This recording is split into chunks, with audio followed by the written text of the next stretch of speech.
Today I'm going to do a quick video on this book, The Secret Lives of Color, which I actually finished over a month ago. I really kind of struggled to figure out what I was going to say about this book because it's a bit of it has a very different format than most of the books that I've reviewed in the past. It's sort of what I would think of as like a coffee table book. It's got a whole bunch of different sections. The idea here is that, it's a book about colors, right? So you open the book and there's like all of these different colors and there's, one or two pages worth of information about each color. And I thought that was kind of interesting. I think that these coffee table books have sort of a reputation for shallowness, but I also think that like if you can actually absorb the information from the book, they're often very I don't know, stimulating. The way that I think about these books, and there's a couple of them, a couple of other ones that I've tried to read in the past. Like, there's a book called A Pattern Language that does the same thing, but for like architectural conventions. I've only maybe read like 20 sections from A Pattern Language, but it's still like a part of my brain. I don't know. One day I'm gonna come back to that book because it does this thing, right, where you'll be walking around and you'll notice one of the patterns that you've read in that book, and you'll be like, whoa, that's, interesting. And it helps you have thoughts about what would otherwise usually be like a kind of boring architectural space. You just walk into a building and you're like, I see. And I expected something similar from The Secret Lives of Color, and I didn't get it. I have to say, I was pretty disappointed by this book. Pretty disappointed. We'll get into it. We'll get into the details later. But I don't know. I have a few more things to say about these kind of coffee table books. The other thing that I find really tough about them actually is uh, reading them correctly.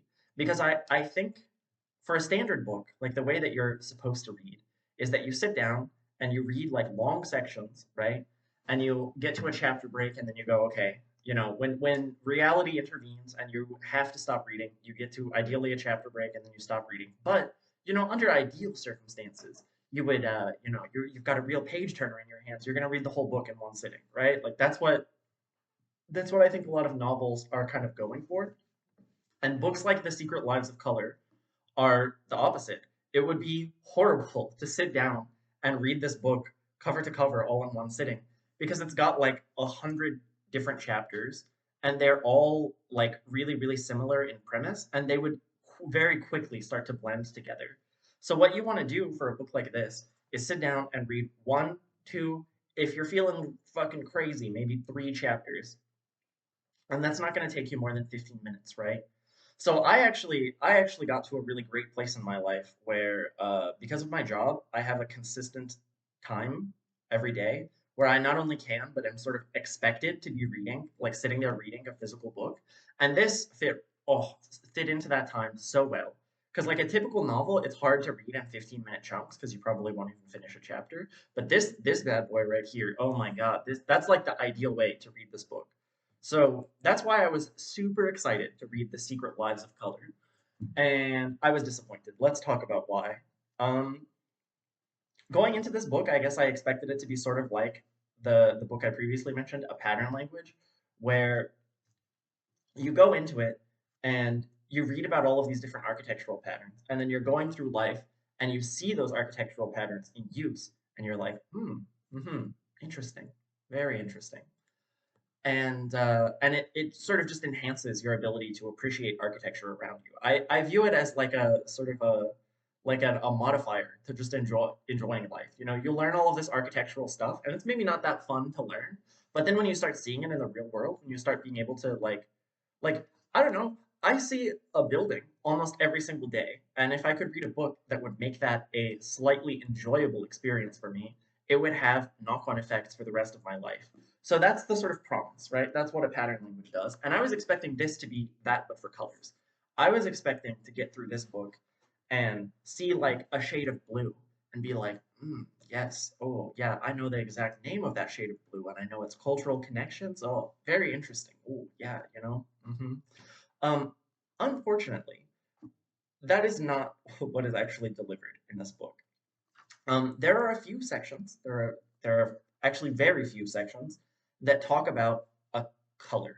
That talk about a color. The Secret Lives of Color, Shocking Betrayal of Marketing. It's not actually about color. Now, it's about a related topic, The book's not completely lying to you with its title, uh, but what it's actually about is pigments, which is just not as interesting as a type as a topic, you know? Like if they had titled this shit "The Secret Lives of Pigments," I don't think anyone in the goddamn world would have picked this book up and decided to read it. What this is, is a book. It's kind of an art history book. No, it is an art history book. It doesn't cover specific paintings. I think it would be a much better book if it actually did cover specific paintings. But it's an art history book. It takes different pigments. It tells you the history of those pigments, why they've been used, what associations they have, blah, blah, blah, all of that stuff. Sometimes the chemistry, whatever's interesting, right? But like, that's not what I wanted. That's not what I sat down to read. So yeah, I mean, this book has given me a bit more of an interest in art history, but that's kind of all that it's given me because without already knowing quite a bit of about like art, this book is fucking useless. Like, you need to know enough about art that you've looked at a color and been like, I wonder how they got it to be that particular shade of yellow. Like, you need to be pretty deep into looking at art, looking at classical art before this book really has anything to offer you. And it's quite frustrating, especially because it does pitch itself in the introduction even as a general introduction to color, which it's just not. It's like a very myopic, it's a very particular thing. And there's some like really basic stuff that isn't talked about. Like, I don't know, uh, there's very little like cross-cultural discussion of the meanings of color. There's very little discussion of the sort of natural symbolism of color. I think there's just a lot of like things you can get into about color, things that are like very basic, things that would be like if you go to the Wikipedia article for red, I feel like it would be in the first like 1,000 words, that type of stuff. That is not covered in this book because once again, it's a book about pigment. Now there are a couple of things that I thought were interesting, I guess. Like one thing that I one thing that I had never really thought about that this book sort of unveiled to me is just how difficult it is and how big of a deal it used to be to like discover a new pigment or have a new color basically. Because if you're an artist, you're working like a long time ago, if you were an artist, you would have to work with a relatively limited palette, right? And people would quickly become kind of familiar with the colors of that palette. And so if you had access to a new color that other people didn't, I mean, that's a huge advantage over other artists. And it also really, really helps you to make images that are like more visually striking. So color can be like a really, really big deal. Uh, it can also be a symbol of, it can also stand in for like wealth. Like certain colors during the Renaissance were extremely, extremely expensive. And so they would only be used for certain things. And they've like acquired this cultural connection because of that. For instance, I actually didn't learn this from this book. Isn't that so lame? This is just something I knew ahead of time.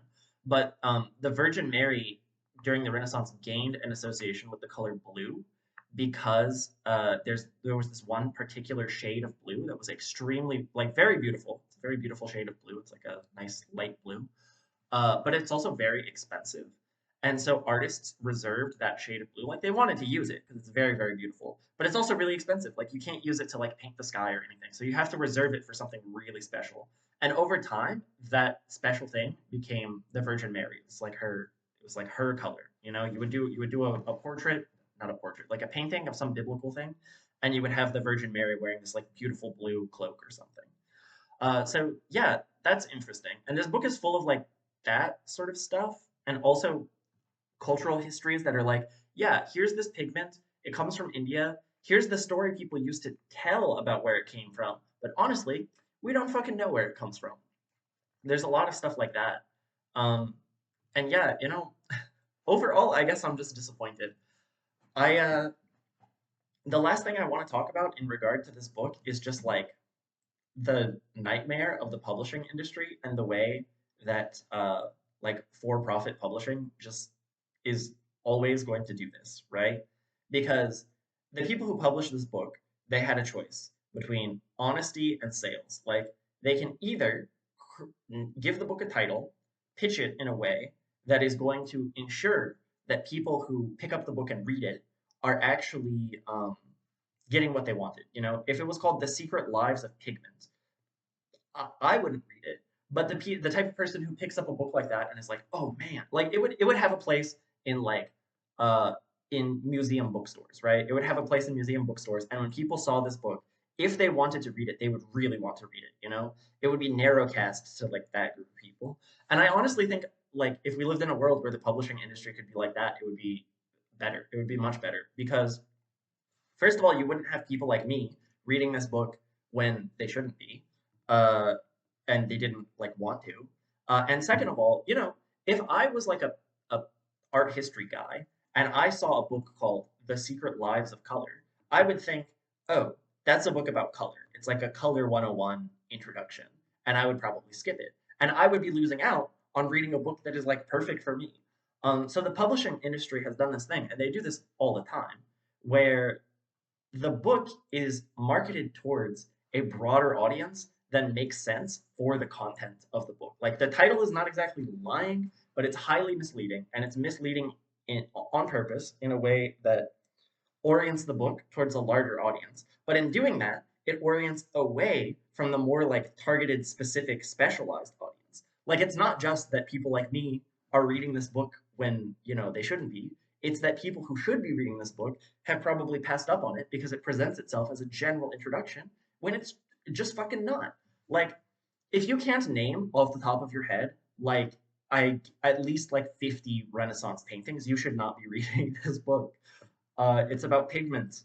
Um, dear God, like if you don't care about like if you don't care about like European Renaissance art, this is really not the book for you. Uh, the other thing that's like so disappointing is the way that the cultural associations of the colors themselves, like not the pigments, not the way that we get those colors, but the cultural associations of the pigments themselves, they're of the colors themselves, they're very like limited. I don't think I learned anything new. It's like red. You know, red has often been associated with aggression because it's the color of blood. Wow, had no idea. Blue. Blue is I don't know, it's the color of the sky. That's why well, it's very like basic stuff, you know? And then the pigment stuff is where it gets more complicated. So yeah, the publishing industry has fucking lied to me. The other thing is I feel like I was also lied to by the people who recommended this book to me. Um, this book was recommended to me in a fiction workshop. Someone mentioned it as a really good like reference book. Um, and I don't remember who did that, but you have not read this book. Whoever recommended this to me as a reference book, you have not read this book. Because if you're like writing a scene and you're like, oh, what's the exact shade of red that this guy was you know what's the exact shade of red that I'm talking about here? And you hit me with cochineal, however you pronounce that. Like, I'm sorry, just that's just wrong. You're not allowed to do that. Like a lot of the names for colors here are actually not names for colors at all. They're names for pigments. Like if you were describing a purple and you said Tyrian purple doesn't name like sure, it does name a specific shade, but it names a specific shade because of the like industrial process for producing purple. No one is gonna read Tyrian purple and be like, yes, I know exactly what that looks like. Like it just it's a form of communication that I don't know. I don't know. It's just I feel like I'm returning to the same topic before, right? Which is that this book is for a very narrow set of people, and those people would really, really love that book. But publishers don't want to sell a book to a narrow set of people. They want to sell a book to a general audience. So they're fucking lying about what's in this book, and it's very frustrating. The other thing I wanted to talk about is just like the process of how this book ended up in my hands because it was recommended to me as a reference book, right? And I feel like this is something that has happened to me many, many times in the course of my degree is that someone recommends a book to me as like a reference book or as like an interesting craft book or something, and then I read the book and it becomes very very clear that I am like the only one in history to actually just pick up the book and read it cover to cover. It is insane to me, even among very like bookish people, how much pretending to have done the homework there is. Like there's okay, this is not super relevant to the review of this book, but I can't resist telling a story. So there's a craft book that's called Seven Basic Plots. Okay, Seven Basic Plots was recommended to me on the basis of being very very thorough, very very like a very complete analysis of uh, of the structure of fiction, right? It divides storytelling into seven different types of plot, and it's yeah, and it explains each of those seven types, how they fit together, what they mean, and so on and so forth. And I was like, whoa, that's cool. I'm a real sucker when someone is like, here's a book that's like, this is like the hardest book in this domain. This book will teach you everything. It's so fucking thorough. I'm a sucker for that. Like I immediately am like, hell yeah, let's go read that book. And it became clear to me pretty quickly that no one, including the person who had recommended this book to me, has actually just picked it up and started on page one and continued from there because there are individual chapters on each of the seven plots that make sense on their own. Like basically the way I think people read this book is that they read the introduction and they're like, ah, yes, I get it. Seven basic plots. I get the idea. And then they flip through the table of contents and they try to pick out which plot is most interesting to them. Like maybe they're writing a story that they think fits that plot. Then they read that chapter and then they put the book down forever, convinced that it's like a treasure trove of wisdom. Uh, that they will maybe come back to one day. I did not read the book like that. I started on page one and continued until I reached about the halfway point and was like, this is fucking reactionary garbage. And it's like not I haven't received any advice on how to write good, and I have received a lot of advice on how to uphold the sanctity of heterosexual marriage. And it's just insane to me because that message is not like hidden. It's not a hidden part of that book. It's very clear. Like he doesn't quite come right out and say that this book is about upholding the sanctity of heterosexual marriage. Uh, but he gets very close. Like he doesn't outright say it, but he does say it. And not to say that this book is like a reactionary nonsense in the same way that that one is, but I feel misled in a really similar way. In that the person who recommended this book to me has probably picked out bits and pieces. Like they flip through the table of contents and they're like, "Red, interesting," and then they like read one or two sections on red, and they're like, "Huh, interesting," and they like because they've only read a little bit of the book, they assume it's something that it's not, which is like a exhaustive I don't know. I think the book would have to be really long to be an exhaustive discussion of color, but like an exhaustive introduction, I guess I want to say.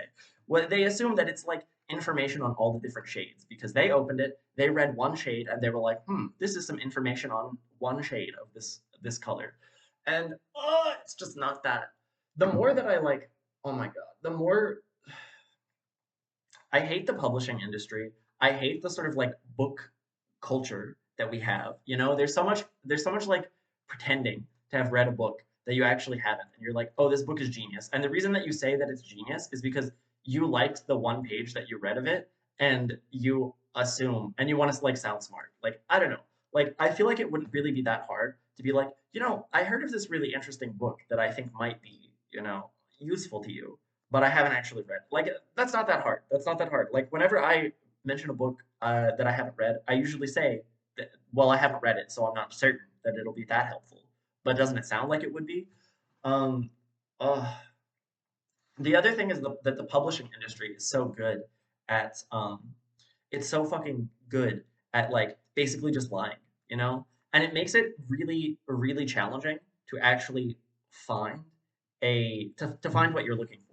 Like my concern is actually less for the general audience that gets misled into reading a book on pigments when they normally wouldn't. My concern is more so for that poor soul who's out there being like, man, I wish there was a book on pigments, but I just can't find one. And meanwhile, like this book is sitting right there, and it tells you that it's about color, not about pigments. And so, why would I? It looks like a general introduction when it's not. And so if you're looking for what this book actually is, you're going to pass this cover. You're going to pass this cover over and not like actually get what you're looking for. I know they say don't judge a book by its cover, but there's fucking millions of books out there. Okay, I can't judge them all by like actually reading them. Um, oh God, it makes me so upset because I also know that if I ever write something that is like interesting and geared towards a specific audience, it will be advertised as a sort of general introduction to whatever topic it is. And I just hate that so much. Like I wish we didn't have to fucking do that. Um, I also, okay, this is turning into like kind of an unconnected rant, but whatever. It's my channel. I can do what I want. Um, the other thing is that because of this, there are, I think it makes it easier to be like a grifter who doesn't know what you're talking about. Because I could write a book about color with no background, no expertise. I could write a book that could feasibly compete with this one. And that's not good. That's fucked up because this person is like some sort of expert on art history. There's some sort of like pigment expert. I don't know. They have credentials. It's clear that they really know what they're talking about, but what they're talking about is not exactly color, right? And so the problem is that this work, which is like a work based on expertise and research, is pitching itself as something that is in competition with, I don't know, me spending like 100 hours reading Wikipedia and then writing a book about all the different shades. Like, that's not good. That's really bad. Um, I think it also expresses itself in like if you're trying to learn any sort of skill. Okay, this is the rant. This is the rant part. Like for instance, craft books. So for those of you who don't know what a craft book is, craft is a term for that writers use. It's like a book that helps you write better.